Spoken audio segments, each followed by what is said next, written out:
꿈의 비만약 위고비가 최근 국내에 출시되면서 관심이 뜨겁습니다. 그런데 비만이 아닌 사람들도 미용 목적으로 이 위고비를 오남용하는 사례가 많다는 우려도 있습니다.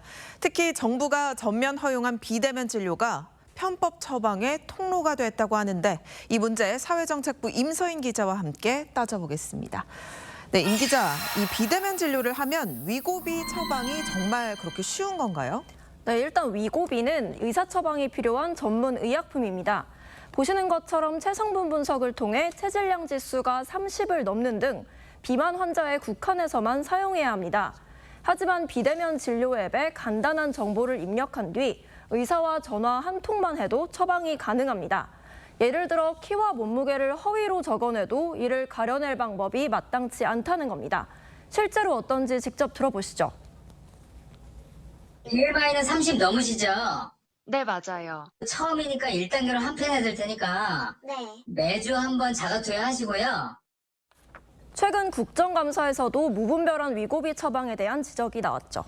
그렇군요. 그럼 위고비가 아니라 다른 비만 치료제 경우는 어떻습니까? 네, 지난 2018년 출시한 비만 치료제 삭센다의 경우를 살펴보면요.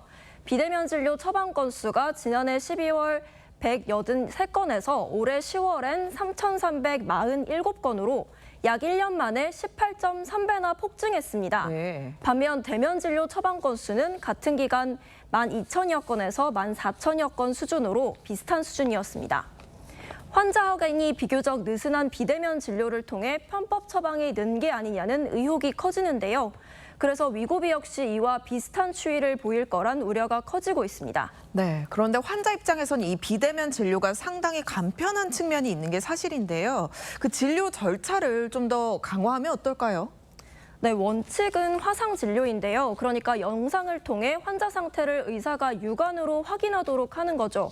하지만 비대면 진료가 아직 법제화되지 않은 시범 사업이라는 데에서 허점이 나오고 있습니다.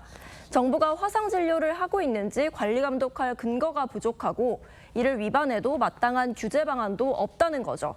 지난해 6월부터 시범 사업 형태로 시행된 비대면 진료는 올해 2월 의료 공백 해소 차원에서 초진 환자와 병원급 이상 의료기관으로 전면 확대됐는데요.